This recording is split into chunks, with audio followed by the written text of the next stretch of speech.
All right, what's going on, everybody? Welcome back. In this video, we're looking at the Sunday NBA slate. We have 6 games tonight starting at 7 o'clock. So let's get started. As always, appreciate you guys hit the like button. Subscribe if you haven't already. You can check out Twitter if you want the updates closer to lock. You can check out the website links in the description. Had a good day on FanDuel yesterday. Missed out on DraftKings. So hopefully we can get both in the money tonight. That is the goal. So let's get started here. Looking at the point guard options, it's a couple at the top with Trae Young and Damian Lillard. Lillard going right back against the Timberwolves. Struggled against them last night just shooting. He was great in the assists and rebounds. But I do think he's a great bounce back candidate. Usually, you don't see Lillard struggle 2 games in a row very often, and especially against this poor of a defense. I think he will go back to knocking down a bunch of threes. Put up 72 in the first meeting against them. Put up this 48 last night. So hopefully, he'll at least kind of find his way in the middle of that and maybe get to at least 60 at 10-3. Trae Young only played 32 minutes last night. They were ahead pretty comfortably in the fourth, so they probably just wanted to keep him healthy for the second half of a back-to-back and keep him fresh. He's a good play tonight at only $9,300. Price tag has come down by 500, so don't mind going with to him against Cleveland.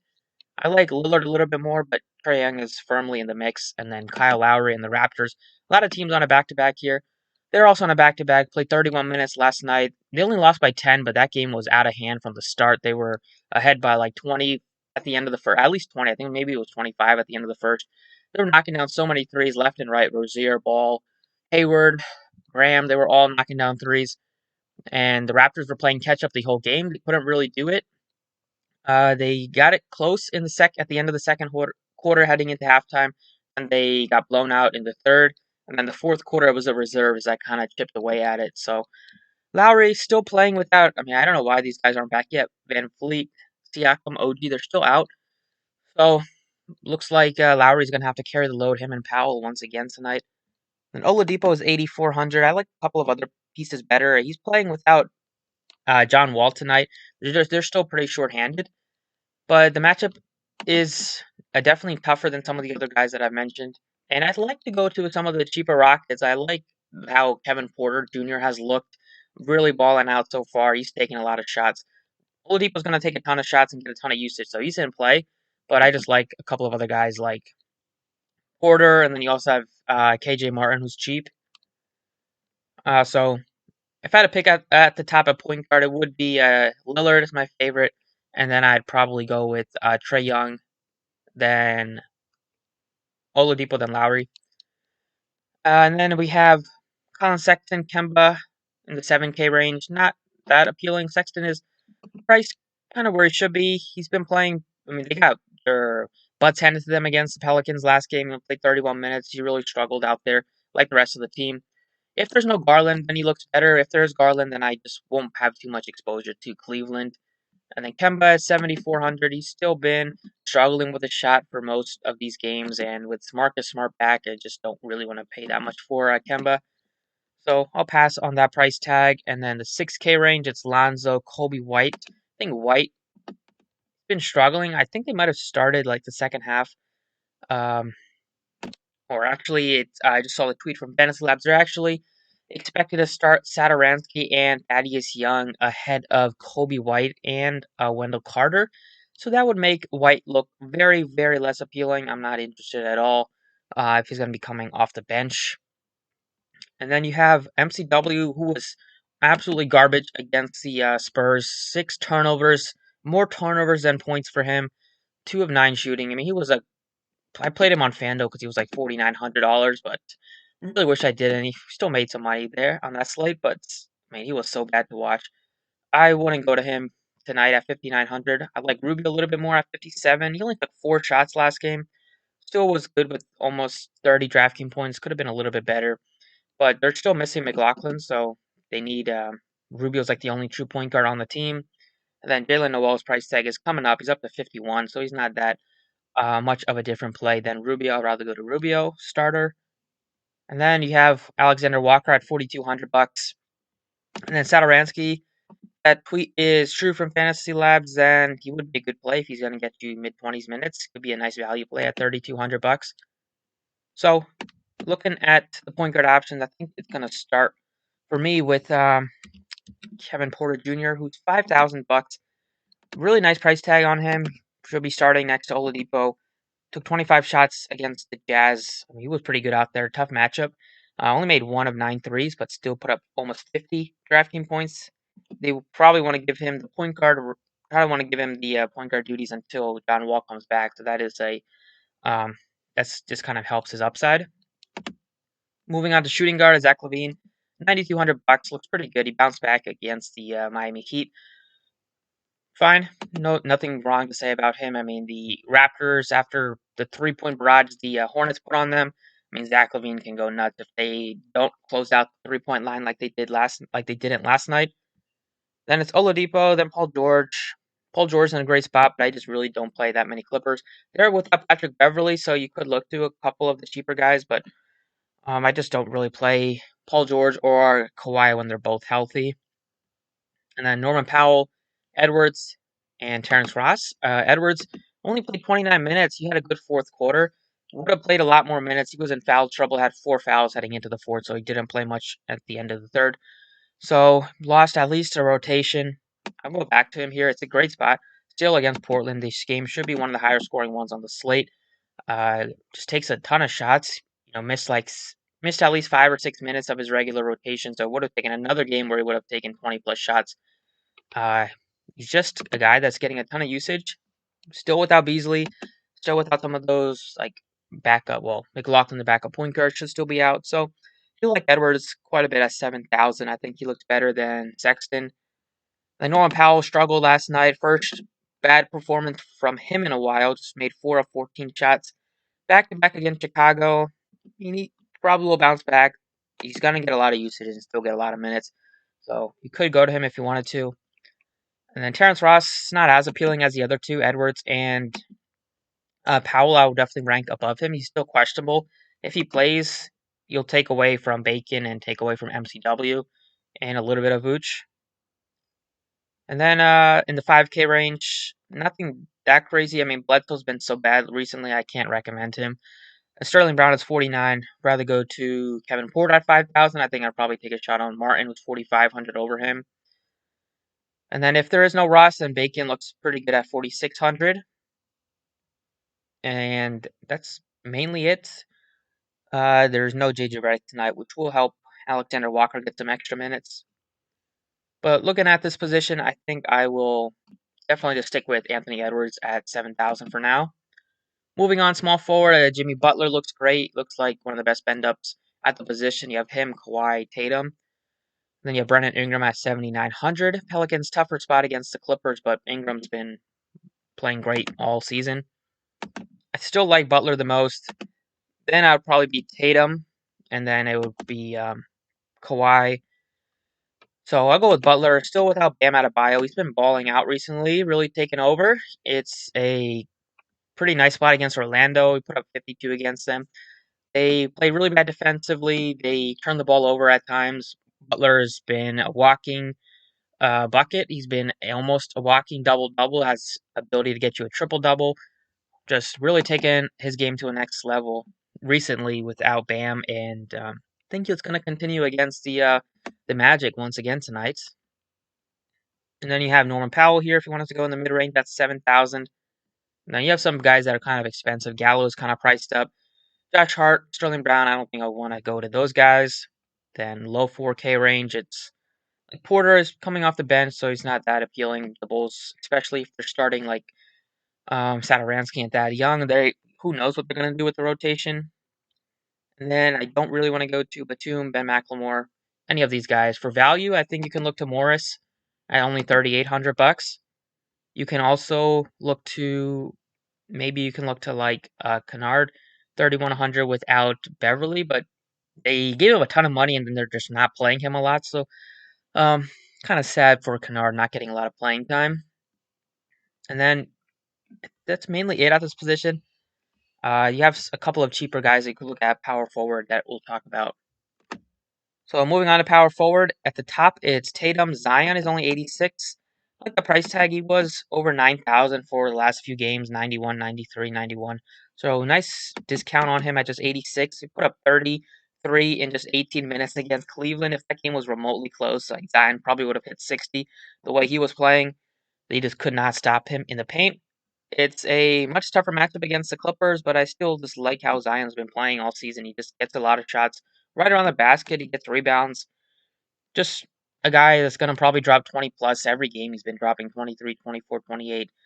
Scores 20 plus, hasn't dropped under 20 like 4 in a while. So, or 23 in a while. So, he looks good at this position. I like him a little bit more than Tatum based on the price tag, and then I'd go Ingram. And then you have John Collins, Lauri Markkanen, 64 and 6,200. I think Lauri Markkanen looks pretty appealing. The minutes should be somewhat high on him. Played 33 against Miami after missing third. This is his third game back, so maybe he'll go up a bit. He's been coming off. He started off his first game back against Philly, made 7 of 7 threes. He's a guy that can let it up, especially against Toronto and how bad they've been at defending threes recently. And then Collins is 64. His minutes have kind of been down recently. Like they just have a lot of guys that they can play now that Bogdanovich is back. Maybe they'll rest Bogdanovich on a back-to-back, which would just kind of help tighten that rotation up a little bit. But he's in play just because he's pretty cheap. And then Olynyk is 6,100. Still without Bam, so his minutes will be 33, 35, 37. He looks pretty good. If you needed a low 6K option, but his price tag is rising. And then I don't want to play Kevin Love. Tate was pretty bad last game. I think I'd go to a couple of other guys, but he's somewhat in play. Thaddeus Young, if he's going to start tonight at $5,700, he looks pretty good. He's been really consistent. If he will get you over 30 minutes, maybe if he starts, like Fantasy Lab said, and even when he's coming off the bench, I mean, he's been so consistent. Nobody plays him because he's comes off the bench, but 34, 30, 35, 35, 32, 33, 34, 32, just makes value every single game, even when some of these games he's playing 17, 20, 22 minutes. So he's a guy that I do like just because he's cheap. And then Carmelo coming off of a great game against the Timberwolves. Always tough to trust him whenever he's like above 5,000, just because he's really scoring dependent. Maybe his shot will fall tonight, maybe not. He's been playing a lot better, so I'll give him that. And the matchup is great. So I don't mind it if you wanted to go to him. I do like KJ Martin at just 4,500. He still comes off the bench, but Silas plays a lot of guys, and they're still banged up. No John Wall, no, they were trying to trade Tucker or release him or something. They're really banged up. This team is so dysfunctional. There's no Christian Wood still. I think he looks good at $4,500. Him and Porter have shown a lot of upside as like the two guys that can score a lot and can get you rebounds. Especially Martin can maybe get you a double double if they decide to go a bit smaller here. They could play him a bit more over Justin Patton. So he's a guy that I'm looking at the low 4K range. And then if you wanted to punt with some guys, you have Aminu at 39, you have Morris at 38. Okiki, if there's no Ross, looks good, 3,700. And then you have a couple of just pure punt plays here. Maybe you can look at Hernan Gomez's min price, 3,000. You never know what the Timberwolves are going to do, but if they give him 20 plus minutes, he's probably going to hit value. And then you have Henry Ellenson, who they called up from the G League, played his first game. Yesterday played pretty well, 18 minutes, 25. If they decide to go to him, and maybe Boucher could be out tonight. He got some stitches. I think he'll be fine. But if they decide to keep him out, then definitely Ellenson would be a guy that I'll go to. Moving on to center, it's like Karl-Anthony Towns looks really, really good at 9,100. His price tag has taken a big dip. Went from 10K to 96 down to 91 after dropping 60 against Portland.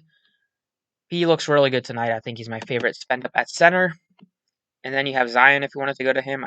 If Ross plays, then I don't really want to go to Vooch at 99. Capella looks good at 77. Just going to have to play a lot against Jarrett Allen. Boucher with the Q tag, if he's out, then definitely fire up some Henry Ellenson at 3,000. And then you have Olynyk, potential play. John Collins, potential play. And that's mainly it. I don't think I'll go that cheap here. And last but not least, last forward spot, I'll plug in Thaddeus Young. He's 57. If he gets a start at center tonight, that will look good, especially against Toronto. Can get some rebounds here.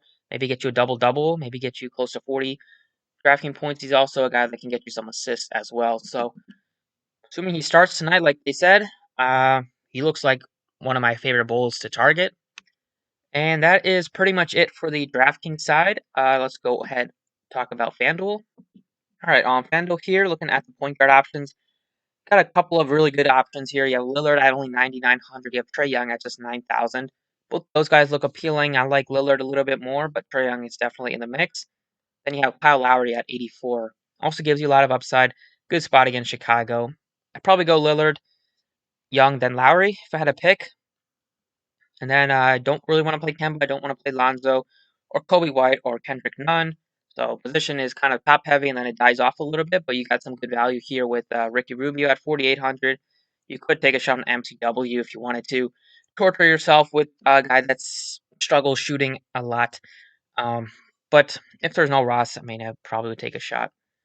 And then Jalen Noel is 3,600 if you wanted to go cheap here. And then Satoransky is 35 if he starts tonight. That looks pretty good.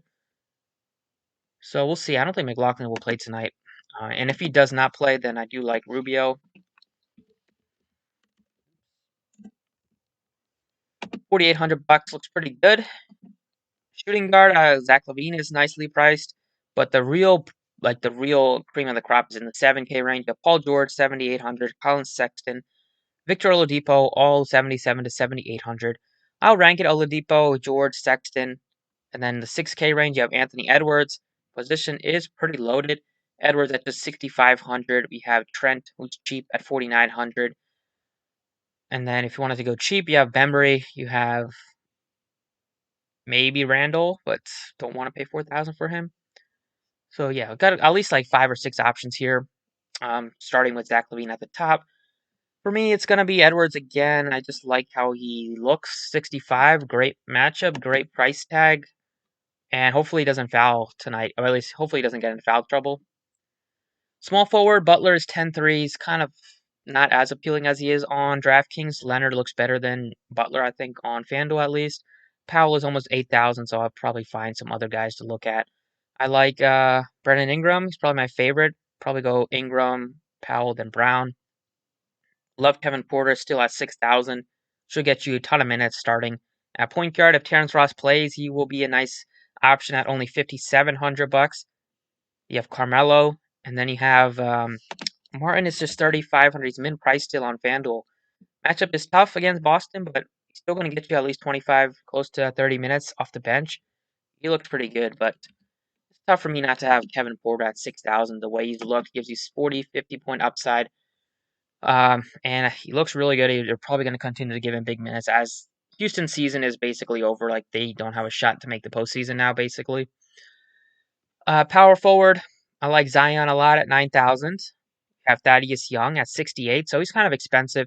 I like him on DraftKings. I don't really want to go to him on FanDuel. I'd rather go to Lowry on FanDuel or Lowry on FanDuel. Then John Collins is only 5,900. That price tag it definitely sticks out. Even though his minutes still not that secure. Like you know he's going to get at least 25. If he's playing well, will probably get you 30. The matchup is solid, especially against Cleveland. They play a lot of bigs, so he should be out there, and they should run a lot of lineups with Collins and Capella next to each other. And then you have Tate as a really cheap play at 4,700 bucks. You have Tice also at 4,700.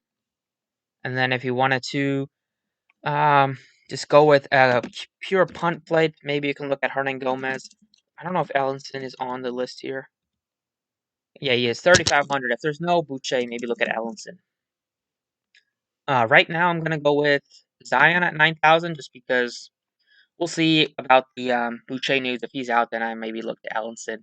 And then for value, it's pretty much just like Markkanen, Collins, maybe Covington for me, and then Tate at 47. And then last but not least, center is basically 2 guys that I'm looking at. It's either Karl-Anthony Towns at 9,100, and then if it's not him, it's going to be Kelly Olynyk at 4,500. Like I just really wish FanDuel would bump up Kelly Olynyk's price tag. It's either those two for me. Maybe you want to look at Baines, but he only played 12 minutes last night. I mean, who knows what Nick Nurse is going to do? So he's not that safe. At least with Olynyk, you know he's going to play a bunch of minutes, and then Karl-Anthony Towns also going to play a lot. Right now, I'm just going to go ahead and plug in Olynyk. If we get some more value on the slate, like if I can plug in Ellenson here at power forward, then I'll probably bump up to Karl-Anthony Towns. But 45 for Olynyk, a guy that's been the same price tag the last 3 games, and he's dropped 30, 38, 41. playing 33, 34, 36 minutes. Tough for me, or tough for him not to hit value. So, if you wanted to spend up for some other spots, you can look to Olenek. And that's basically it for the video. Thank you guys for watching. Appreciate it. Best of luck tonight, and catch you all next time.